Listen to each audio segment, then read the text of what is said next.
बिस्मिल्लाहिर्रहमानिर्रहीम। अस्सलाम वालेकुम दोस्तों, मैं हूं इमरान अली और आप देख रहे हैं मेरा YouTube channel technical Imran Ali.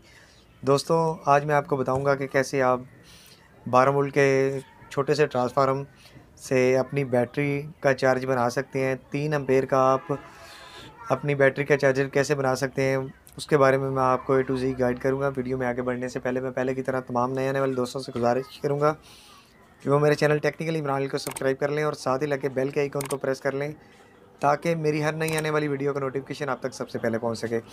दोस्तों, मैं ऐसी इन्फॉर्मेटिव वीडियो अपने चैनल पे लेके आता रहता हूं। तो दोस्तों, ये मेरे पास एक चिप पड़ी हुई है जो कि 500 माइक्रो एम्पेयर की है, और ये मेरे पास एक चिप पड़ी हुई है जो कि 3 एम्पेयर की है। ये मैंने 12 वोल्ट के ट्रांसफार्मर के साथ इसे कनेक्ट करना है और कनेक्ट करके मैंने 3 एम्पेयर का चार्ज बनाना है। दोस्तों, ये 2 वायर हैं, रेड कलर की और ब्लैक कलर की। सबसे पहले हमने इन्हें अपनी चिप के साथ मिलाना है, पॉजिटिव की जगह पॉजिटिव और नेगेटिव की जगह नेगेटिव। ठीक है दोस्तों, ये हमने दोनों वायर को अपनी चिप के साथ कनेक्ट कर दिया। दोस्तों, इसको इसके साथ कनेक्ट करने के बाद अच्छी तरह सोल्ड कर लेना है। ठीक है, जैसा कि दोस्तों आप देख सकते हैं कि ये अच्छी तरह से सोल्ड हो चुकी है। इसके बाद हम एक वायर लेंगे और 2 पॉइंट हमारे ब्रेक हैं, जहाँ से हमारे पॉइंट ब्रेक हैं वहाँ पे हम इस वायर का जंपर लगा लेंगे। जैसा कि दोस्तों आप देख रहे हैं, इस पॉइंट से लेके दूसरे पॉइंट तक मेरी चिप ख़राब है। ठीक है दोस्तों, मैं इसको जंपर लगा देता हूँ। ठीक है, जंपर लगाने से ये पॉइंट एक दूसरे के साथ कनेक्ट हो जाएंगे और ये चिप वर्कफुल हो जाएगी, यानी कि एक काम करने के लायक हो जाएगी। ठीक है दोस्तों, ये मैंने जंपर लगा लिए। इसके बाद हमने स्लीप लगानी है एक वायर को और ट्रांसफ़र फार्म के साथ कनेक्शन करना है इसका। जैसा कि दोस्तों आप देख रहे हैं, ये स्लीप वायर पे लगाने का मकसद ये है कि ये जहाँ पे हमारा जोड़ लगना है, यानी कि जहाँ पे सोल्ड होना है उस पे ये स्लीप आ जाएगी और हमारा जोड़ ख़राब नहीं होगा। सेम वैसे ही हमने दूसरी वायर के साथ भी ऐसा ही करना है, उसके ऊपर भी स्लीप लगा के और उसके सोल्डिंग के बाद वो स्लीप ऊपर कर देनी है। ठीक है, जैसा कि दोस्तों आप देख सकते हैं कि ये हमारे कनेक्शन हो गए हैं। तो दोस्तों, सेम इसी तरह मैंने अपने ट्रांसफार्मर की जो 2 वायर मैंने कनेक्ट किए हैं, वही 2 वायर मैंने अपनी चिप के साथ कनेक्ट कर देनी है। जैसा कि दोस्तों आप देख सकते हैं, जो कि मेरा आउटपुट कनेक्शन है ट्रांसफार्मर का, वो मैंने इसके साथ कनेक्ट कर देना है अपनी चिप के साथ। ठीक है दोस्तों, तो दोस्तों ये मैंने एक आम सा बॉक्स लिया है। ठीक है, इसके मैंने 2 सुराख निकाल लिए हैं। 2 सुराख निकाल लिए हैं, एक पे मैंने 220 देना है और आगे से मैंने ये 12 वोल्ट लेना है। ये 220 का मैं कनेक्शन कर देता हूँ। ये मैं वायर डाल देता हूँ इस सुराख के अंदर, जिसके साथ मेरा ट्रांसफार्मर कनेक्ट होना है। ये जो मैंने एक सर्किट बनाया हुआ है, ये मैं 220 वायर के साथ अपने ट्रांसफार्मर का कनेक्शन कर देता हूँ।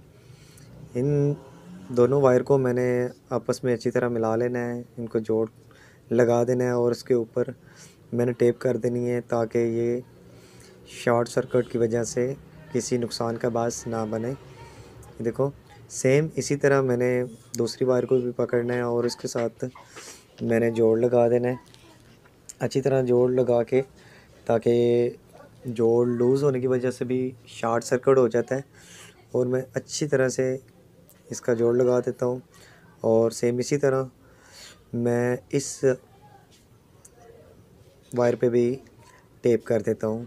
ठीक है दोस्तों, दोनों वायरों पे टेप होगी, उनके कनेक्शन हो गए और ये मेरा ट्रांसफार्मर मैंने इधर फिट करना है। इसके नीचे मैं सिलिकॉन लगा देता हूँ और उसके ऊपर मैं अपने ट्रांसफार्मर को फिक्स कर देता हूँ ताकि मेरा ट्रांसफार्मर यहाँ से हिले नहीं और अच्छी तरह इसी पॉइंट पे फिक्स हो जाए।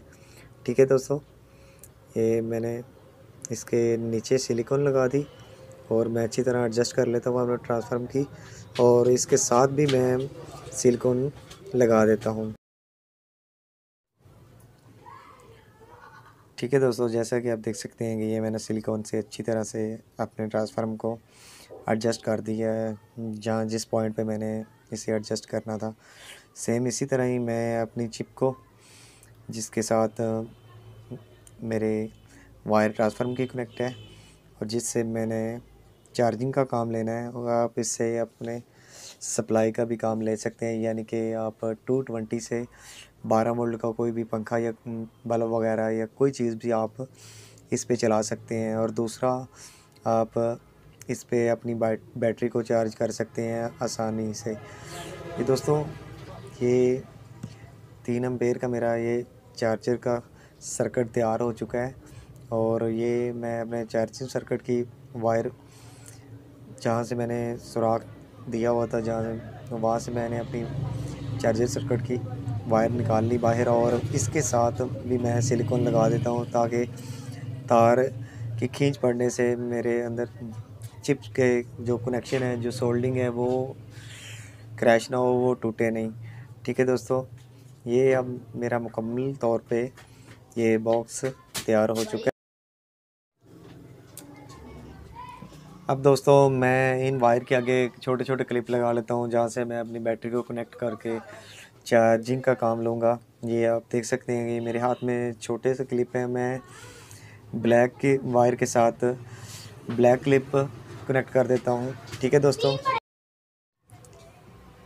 और दोनों वायर को मैं ये छोटे क्लिप कनेक्ट कर चुका हूँ। देख सकते हैं दोस्तों, ये मेरे दोनों क्लिप कनेक्ट हो चुके हैं।